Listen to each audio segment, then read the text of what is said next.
Boa noite. Esta edição do Jornal da Globo vai acompanhar o segundo turno da votação da reforma da Previdência.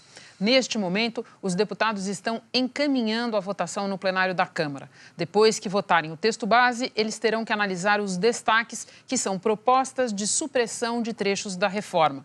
Você vai ver também a expansão das milícias no Rio. Criminosos invadem área de preservação ambiental e abrem um mercado paralelo de venda de imóveis. Estão expulsando os moradores da Minha Casa e Minha Vida para vender apartamentos por 15 a 20 mil reais.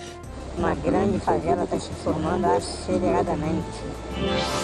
Pistas sobre o destino de parte do ouro roubado no aeroporto de Guarulhos. Chineses que compram peças de ouro em filetes pequenos, colocam dentro do celular e encaminham para a China.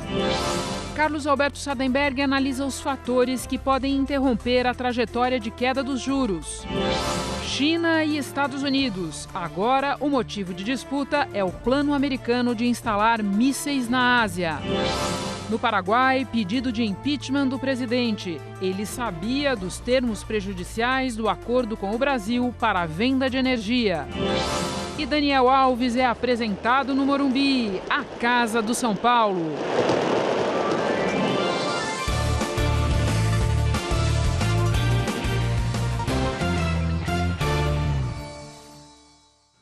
No momento em que iniciamos o jornal, os deputados estão concluindo o encaminhamento para a votação nominal da reforma da Previdência em segundo turno na Câmara. A repórter Giovana Teles está no Salão Verde acompanhando tudo. Vamos até lá conversar com ela. Boa noite, Giovana. Boa noite, Renata. Boa noite a todos. Então, os líderes orientam as bancadas agora sobre como os deputados devem votar nesse segundo turno. O quórum nessa segunda votação da reforma da Previdência não está tão alto quanto foi no primeiro turno. Para tentar atrasar a votação, a oposição usou todos aqueles recursos previstos no regimento interno, com a apresentação de vários requerimentos, e vários desses requerimentos tiveram votação nominal. Em nenhuma dessas votações nominais chegou-se a 500 deputados em plenário. No primeiro turno, antes do recesso, a presença foi de 510 deputados no plenário na votação. São 513 deputados no total. À tarde, o presidente da Câmara, Rodrigo Maia, chegou a dizer que, além da votação do texto base, ele queria votar também pelo menos uns 2 ou 3 destaques, que, como você falou, Renato, os destaques agora nessa segunda votação só podem suprimir, só podem excluir pontos do texto. Mas, neste momento, ainda nem começou mesmo a votação nominal do texto base. A gente aproveita para lembrar alguns pontos que já foram aprovados no primeiro turno da reforma da Previdência. Os principais pontos são: idade mínima de aposentadoria para os setores público e privado de 65 anos para homens e 62 para mulheres. Tempo mínimo de contribuição no setor privado de 15 anos para homens e mulheres e no setor público 25 anos para homens e mulheres. Para professores, a idade mínima será de 60 anos para homens e 57 anos para mulheres, com 25 anos de contribuição para todos. Para quem já está no mercado de trabalho, haverá regras de transição.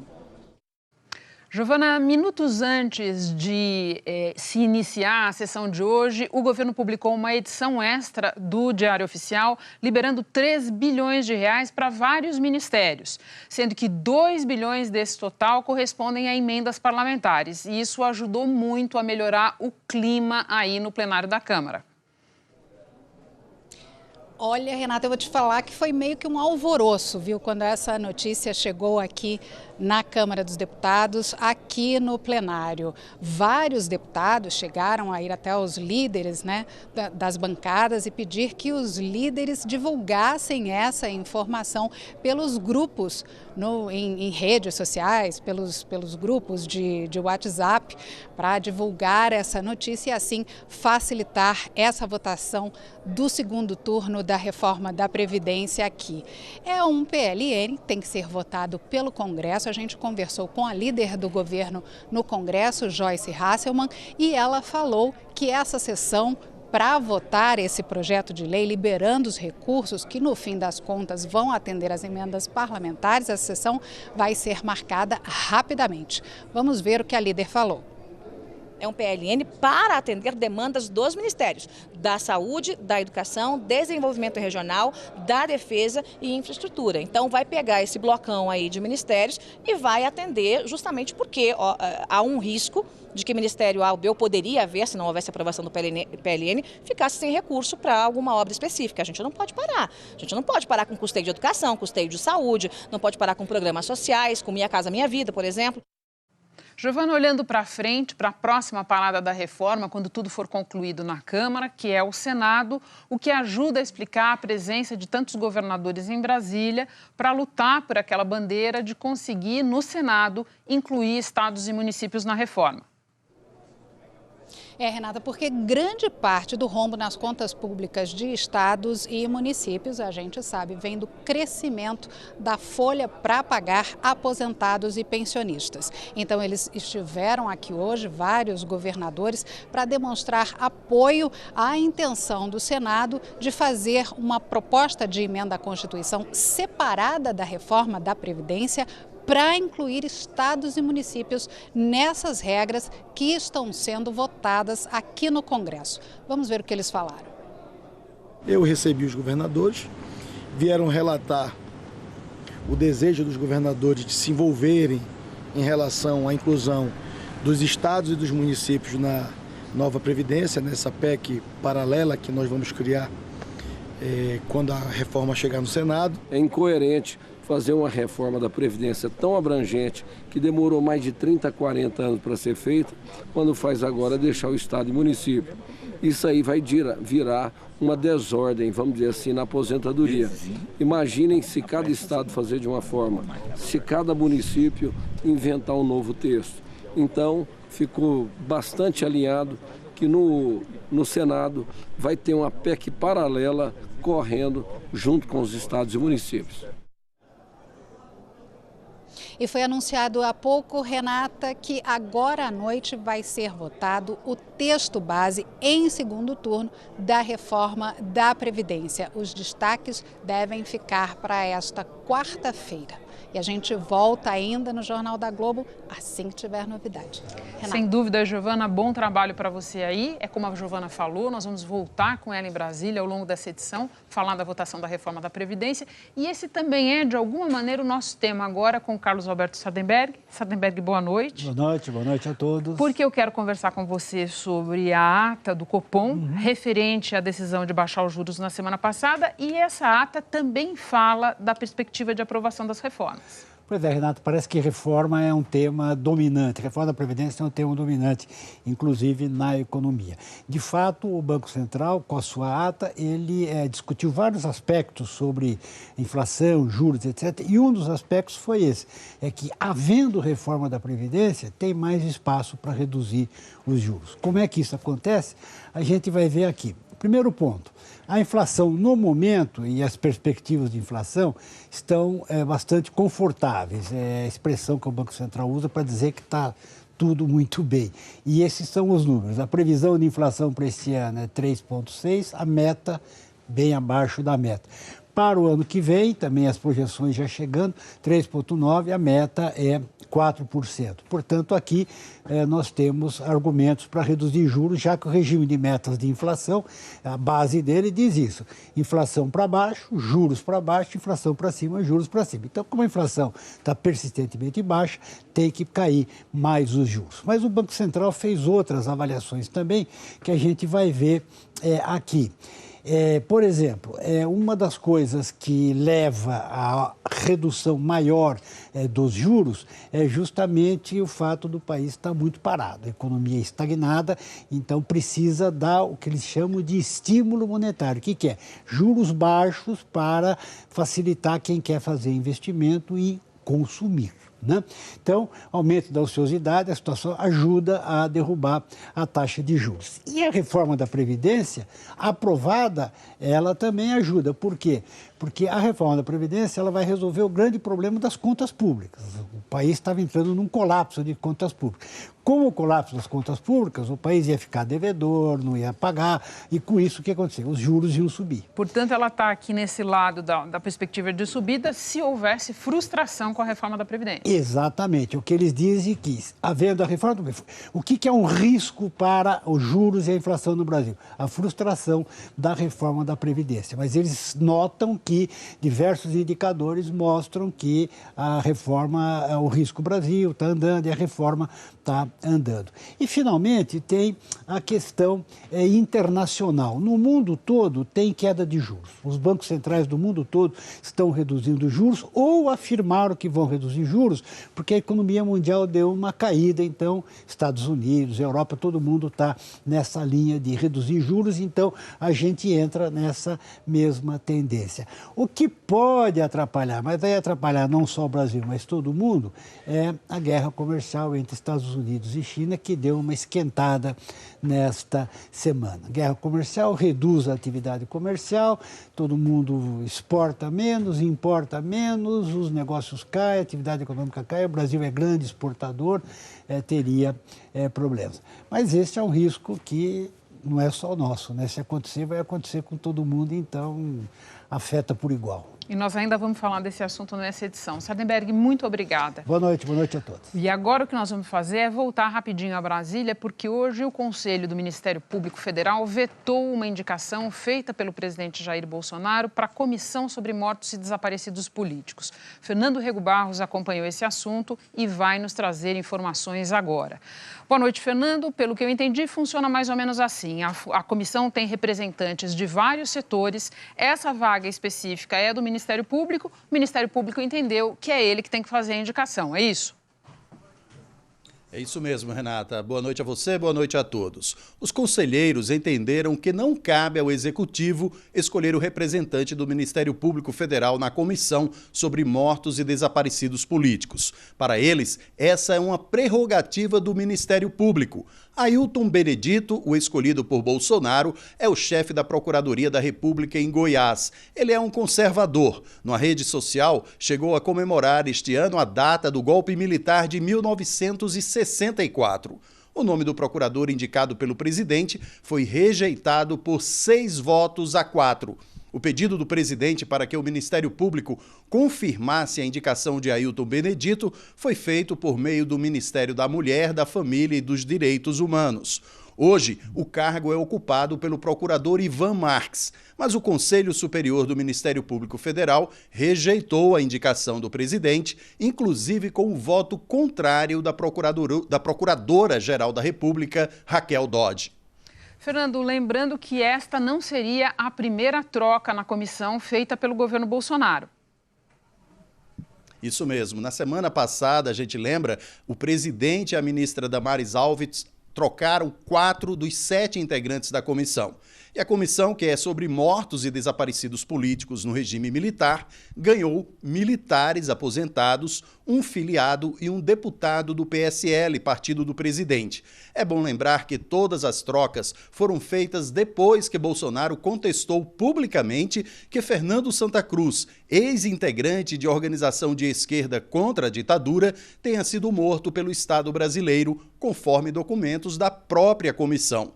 A assessoria do Ministério da Mulher, da Família e dos Direitos Humanos disse que o Ministério ainda vai avaliar os aspectos jurídicos da decisão do Conselho do Ministério Público Federal para decidir que medidas serão tomadas. Fernando, quero te ouvir também sobre o ministro da Justiça, Sérgio Moro, que hoje sofreu uma derrota. Uma das propostas do pacote anticrime dele, que está em análise na Câmara, foi rejeitada pelos deputados. É verdade, Renata. O grupo de trabalho da Câmara, que analisa o pacote anticrime, removeu do texto a criação do chamado plea bargain, uma espécie de acordo após a apresentação de denúncia. O acusado confessa o crime em troca de uma pena menor.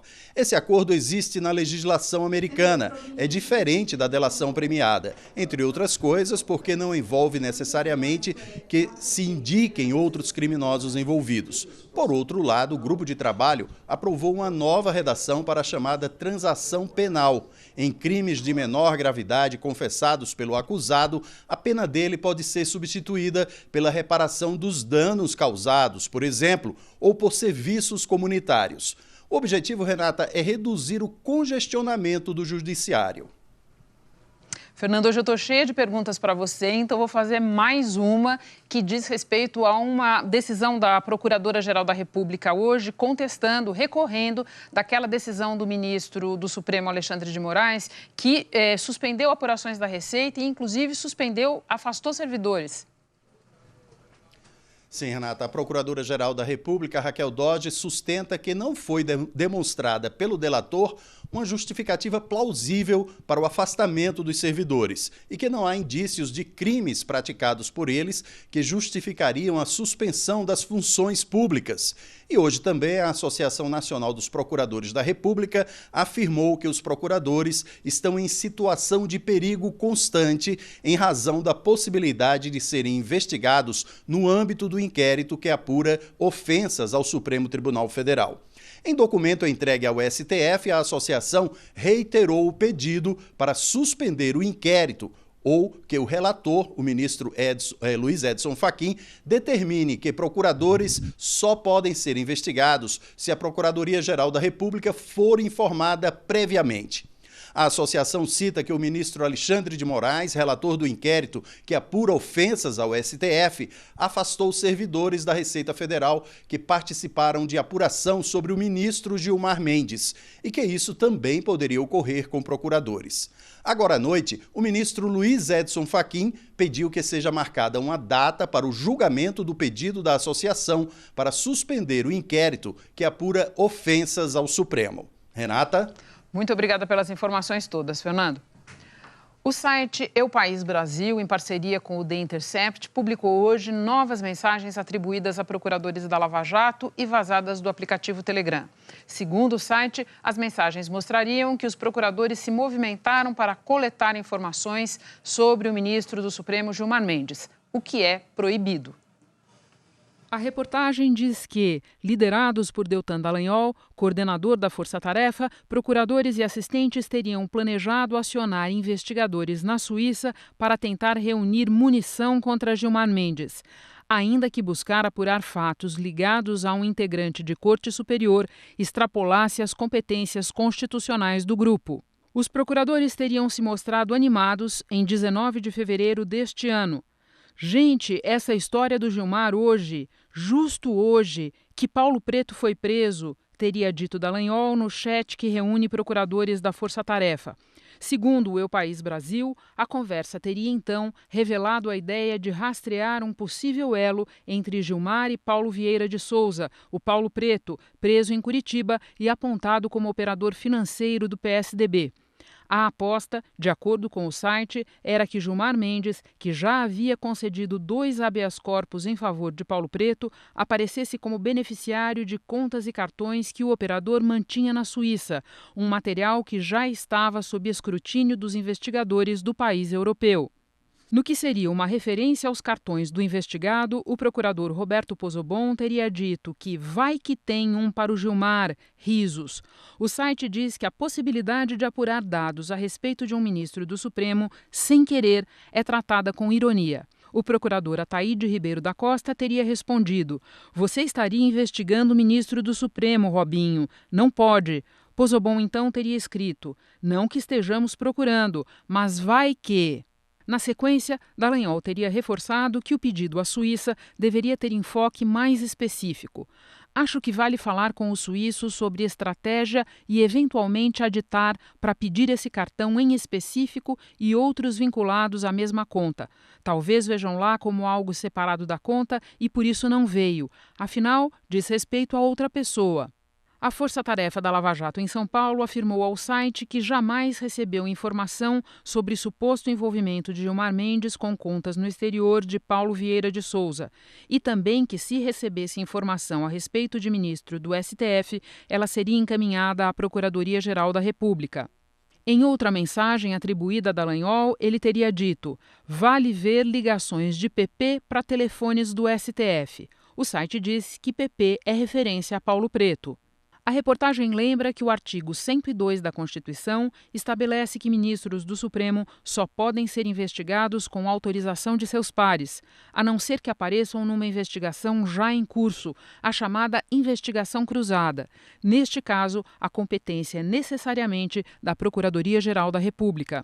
Ao El País Brasil, a Força-Tarefa da Lava Jato afirmou que não surgiu nas investigações nenhum indício de que cartões da conta de Paulo Vieira de Souza tenham sido emitidos em favor de qualquer autoridade sujeita a foro por prerrogativa de função, e que qualquer ilação nesse sentido, por parte de quem for, seria mera especulação.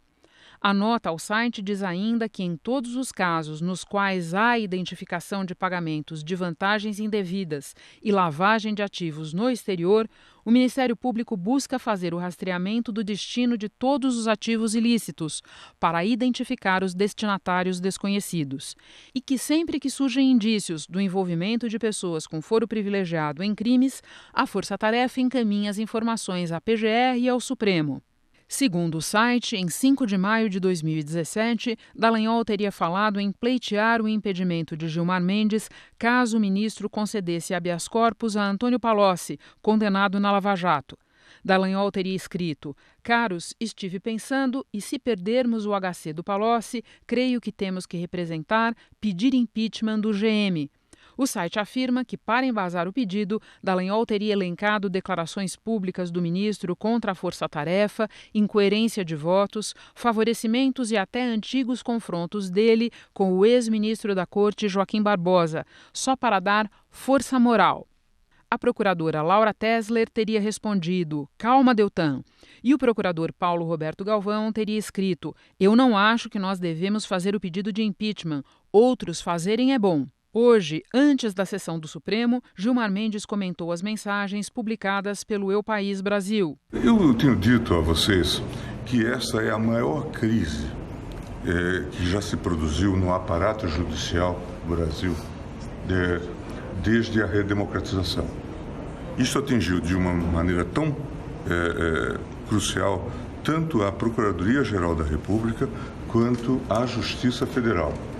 As duas instituições estão sendo muito comprometidas nesse episódio. Não é?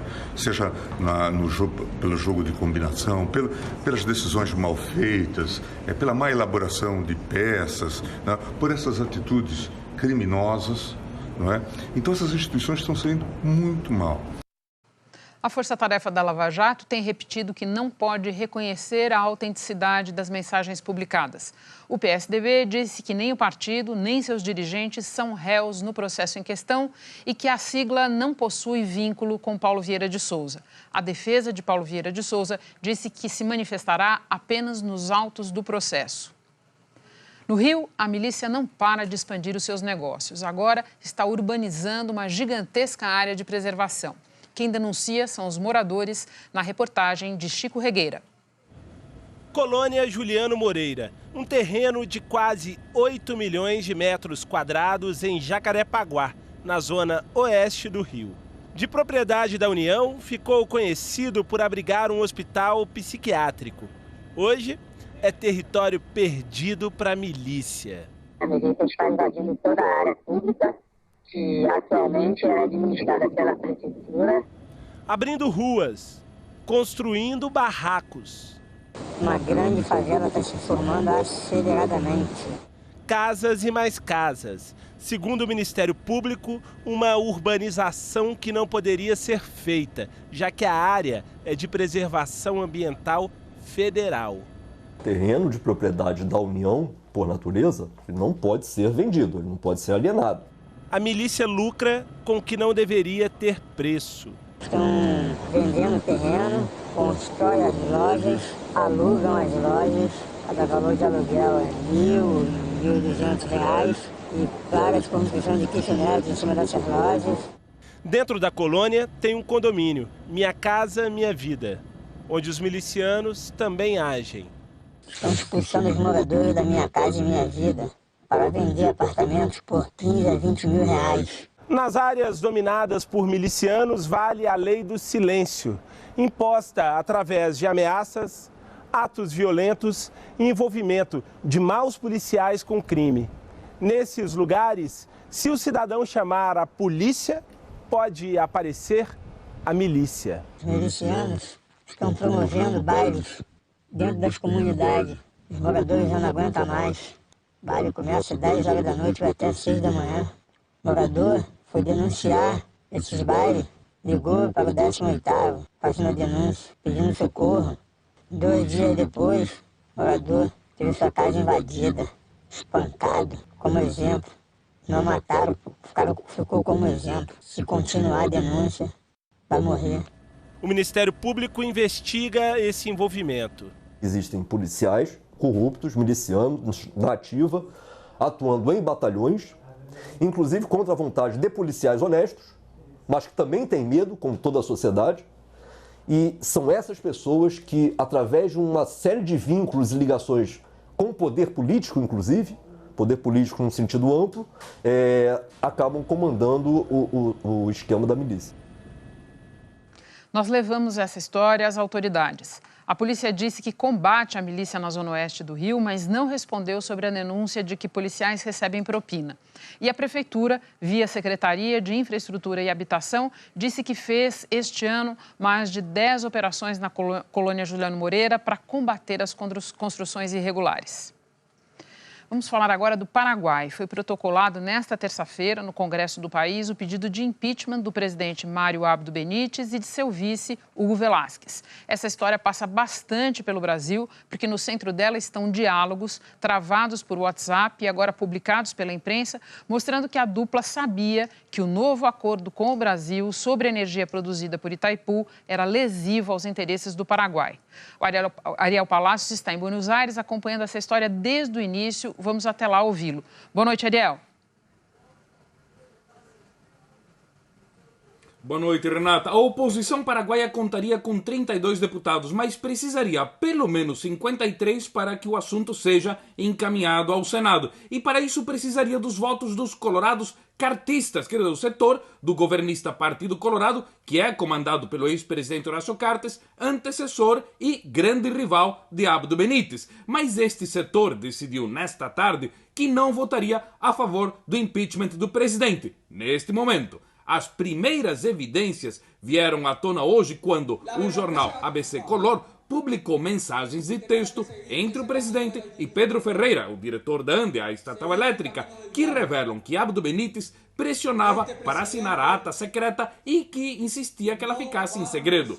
No diálogo, o diretor da ANDE retrucava ressaltando que o acordo era claramente inconveniente e implicaria em pesado custo financeiro aos paraguaios. A questão de Itaipu, Renata, gera muita sensibilidade na opinião pública paraguaia. Na noite desta terça, as ruas do centro de Assunção foram o cenário de manifestações para exigir o impeachment do presidente e do vice-presidente. E em meio a esta crise, cada um tenta passar a batata quente ao outro. O presidente Abdo Benítez disse à imprensa que, por não ser técnico na área elétrica, havia assinado a ata por recomendação da chancelaria que estava comandando as negociações. Isto é, o presidente sugere que a culpa é do ex-chanceler Luiz Castiglione. Mas Castiglione diz que só ficou sabendo do conteúdo total da ata pela imprensa e coloca a culpa no ex-embaixador do Paraguai em Brasília, Hugo Xavier Caballero. Renata. Muito obrigada. Vamos acompanhar. Está bastante confuso, mas a gente vai seguir nessa cobertura. Muito obrigada, Ariel. Ainda hoje, no Jornal da Globo, Daniel Alves é apresentado para a torcida do São Paulo. Já no próximo bloco, a nova disputa entre os governos dos Estados Unidos e China.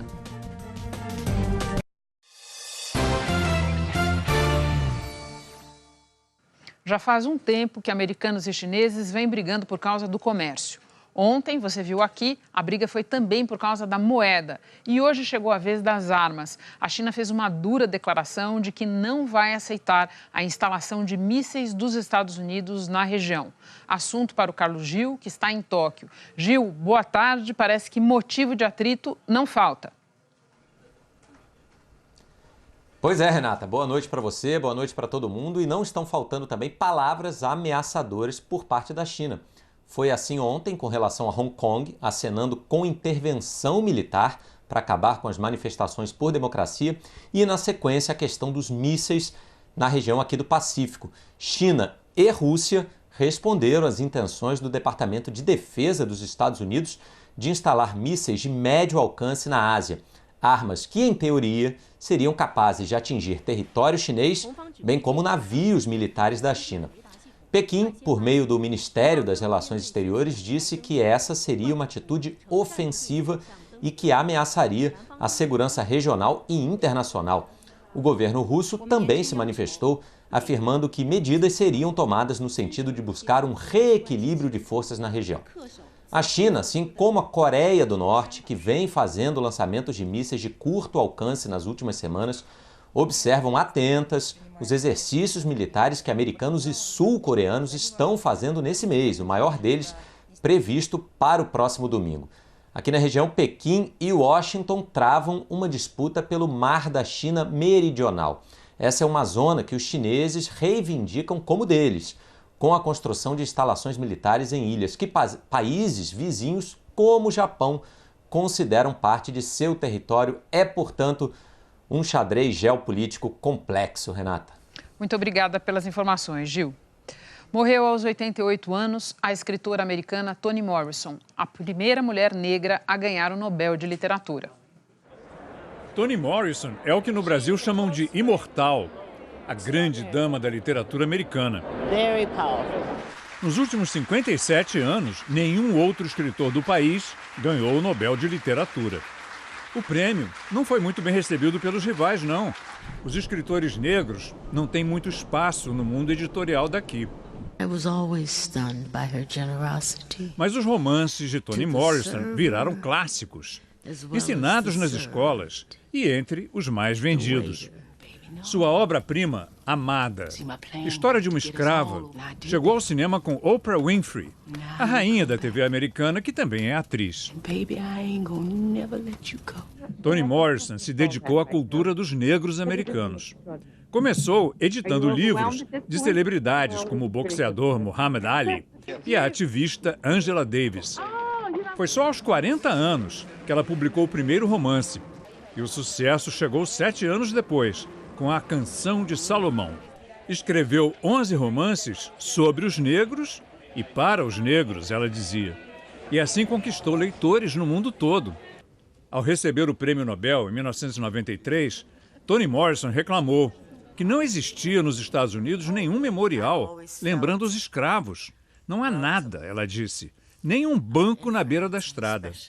Aí ela criou o projeto Banco na Beira da Estrada, que já instalou 25 bancos nos Estados Unidos para lembrar os escravos. Em 2006, Amada foi escolhido como o melhor romance americano dos 25 anos anteriores por um júri dos principais escritores do país. Em 2012, ela recebeu do presidente Obama a Medalha da Liberdade, a maior honraria concedida a um civil nos Estados Unidos. Depois da eleição presidencial de 2016, Toni Morrison publicou um ensaio com o título Fazendo a América Branca de Novo. Para Morrison, Donald Trump se elegeu por semear o medo. O jornalismo da Globo foi indicado hoje pelo 5º ano consecutivo nas 2 categorias do Prêmio Emmy Internacional, o Oscar da TV. Assassinatos da vereadora Marielle Franco e do O Jornal Nacional, o Jornal da Globo e o Fantástico concorrem na categoria Notícia com a cobertura dos assassinatos da vereadora Marielle Franco e do motorista Anderson Gomes. Nossos repórteres conseguiram com exclusividade imagens de câmeras de segurança que indicam que o crime foi planejado, informações de que a munição foi desviada da Polícia Federal e a primeira entrevista com a assessora de Marielle, sobrevivente e principal testemunha do atentado. Estou apavorada, eu estou despedaçada. Essa cobertura concorre com produções do Reino Unido, do Catar e da Rússia. Na categoria Atualidade, a Globo concorre com uma série de reportagens do Fantástico sobre a Coreia do Norte. A equipe, liderada pelo enviado especial Álvaro Pereira Júnior, passou 11 dias no país, que é considerado o mais fechado do mundo. A série de reportagens mostrou o cotidiano da população no aniversário de 70 anos de fundação da Coreia do Norte. O Fantástico vai disputar o Emmy com produções da Suécia, do Reino Unido e da Nigéria. The Emmy goes to Jornal Nacional Este é o 13º ano consecutivo em que o jornalismo da Globo é indicado ao maior prêmio da televisão mundial. Os vencedores serão anunciados em uma cerimônia em Nova York no dia 24 de setembro. O Jornal Nacional venceu o Emmy em 2011, com a cobertura da retomada do conjunto de favelas do Alemão pelas Forças de Segurança do Rio. Ao todo, o Grupo Globo tem 17 prêmios Emmy. O mais recente foi em abril deste ano com Malhação, Viva a Diferença. Concebido por Cal Hamburger e dirigido por Paulo Silvestrini, o programa ganhou o Emmy Internacional Kids na categoria Séries. A seguir, 45 mil pessoas no Morumbi para receber Daniel Alves. E hoje eles não estão contratando um jogador de futebol, eles estão contratando um torcedor do São Paulo.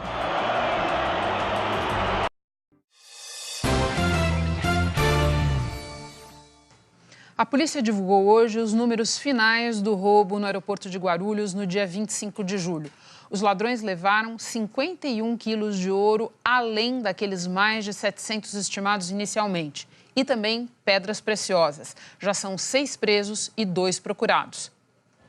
A polícia de São Paulo atualizou os dados do roubo do Aeroporto Internacional de Guarulhos. Foram 769 quilos de ouro e ainda 15 quilos de esmeraldas brutas, relógios e um colar de grife. Foi a partir da confissão de Peterson Patrício, que trabalhava no aeroporto, que a investigação começou a progredir. Ele é visto nessas imagens junto com um grupo de assaltantes. Inicialmente se disse vítima da quadrilha, mas caiu em contradição. A polícia afirma que Peterson Patrício, num primeiro momento, hesitou em participar do golpe, mas aceitou por causa do ganho financeiro. 6 pessoas tiveram a prisão preventiva decretada, 4 estão presas. Além de Peterson Patrício e o amigo dele, Peterson Brasil, estão presos Célio Dias e Marcelo Ferraz da Silva, conhecido como Capim, encontrado no Guarujá no fim de semana. Estão foragidos Francisco Teotônio da Silva Pasqualini e Joselito de Souza. O Francisco, com certeza, é o mentor intelectual. O Peterson Patrício, que é o funcionário, é a segunda liderança dessa organização, por ele estar dentro da própria empresa, por ele ter o conhecimento do dia a dia. Os investigadores dizem que Francisco é cunhado de Peterson Brasil e por ele chegou a Peterson Patrício. Marcelo Ferraz teria comandado a parte operacional do roubo, conseguido as armas e os carros. Joselito de Souza é o dono do Lava Rápido, onde os carros foram preparados para o roubo. Célio Dias trabalhava no estacionamento, para onde a carga foi levada depois do assalto. Os 4 presos foram indiciados por vários crimes. A pena prevista é de mais de 20 anos de cadeia. A polícia ainda não tem pistas dos outros 2 e sabe pouco do ouro roubado. Parte desse ouro está sendo encaminhado para o exterior. Uma das formas que nós descobrimos foi através de formiguinhas chineses que compram peças de ouro em filetes pequenos de 9 por 6 centímetros, colocam dentro do celular e encaminham para a China. A torcida do São Paulo lotou o Morumbi para receber Daniel Alves, o novo camisa 10 do time. Numa festa que também contou com outros ídolos da história do clube, o lateral fez questão de reafirmar o amor pelo time da infância. Quando pisou no gramado, Daniel Alves parecia não acreditar. Logo ele, tão acostumado aos momentos mais importantes do futebol, o jogador mais vitorioso da história, com 40 títulos e que tinha propostas para continuar em times grandes da Europa, escolheu jogar pelo clube que aprendeu a torcer quando ainda era criança. Tinha muitas possibilidades, mas nenhuma maior do que a realização de um sonho, e hoje eu estou aqui realizando um sonho. Em troca de tanto carinho, o torcedor do São Paulo recebeu com uma festa digna do jogador que ele é. 45 mil pessoas lotaram o Morumbi só para vê-lo vestir a camisa do time pela primeira vez. O Daniel Alves sabia que a recepção seria essa, mas ao estar aqui, ele também escolheu fazer uma retribuição ao futebol brasileiro. Ter vivido coisas incríveis com grandes clubes europeus e não ter vivido grandes momentos com clubes brasileiros, com clubes que eu adoro. Daniel Alves agora está a serviço do São Paulo, mas quer que o São Paulo também trabalhe por ele. O atual capitão da seleção brasileira tem um objetivo ao voltar para o Brasil depois de 17 anos na Europa. jogar a Copa de 2022 no Catar, quando vai ter 39 anos. Tem um objetivo, volto a frisar, de tentar jogar a Copa de 2022. E isso passa por estar num clube que me dê essa possibilidade, que aposte por mim. Foi só o primeiro contato entre esses São Paulinos no Morumbi. Os da arquibancada e o que agora veste a camisa 10. E Daniel Alves já provou que sabe como prestar respeito às regras da nova casa. Nos Jogos Pan-Americanos de Lima, o Brasil está em segundo lugar no quadro geral de medalhas, com 26 de ouro. Leonardo de Deus venceu há pouco a prova dos 200 metros borboleta. Ainda na natação, João Gomes Júnior foi ouro nos 100 metros peito. Dobradinha nos 400 metros livres, prata para Fernando Scheffer e bronze para Luiz Altamir Melo. Dobradinha também no lançamento de disco. Andressa de Moraes ficou com a prata e Fernanda Borges com o bronze. No tênis de mesa, Gustavo Tsuboi e Hugo Calderano conquistaram a medalha de ouro nas duplas. No atletismo, medalha de prata para Altobelli da Silva nos 5.000 metros. Agora a gente vai voltar para Brasília, porque continua a votação, a sessão de votação da reforma da Previdência em segundo turno na Câmara. No Salão Verde está a Giovana Teles. Vamos nos atualizar com as informações dela. Giovana.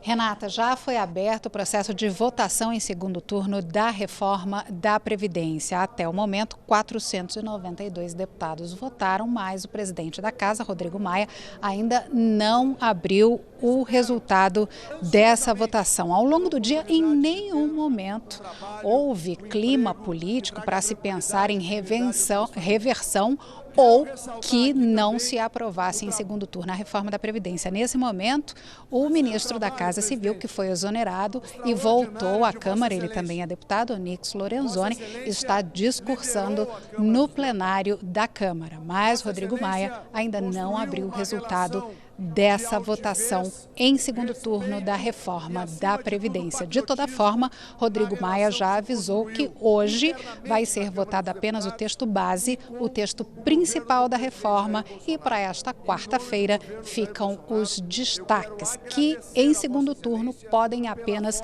suprimir, excluir alguns pontos que estão no texto base. Renata. Obrigada pelas informações, Giovana. O Jornal da Globo fica por aqui. A seguir tem Conversa com Bial. Boa noite para você.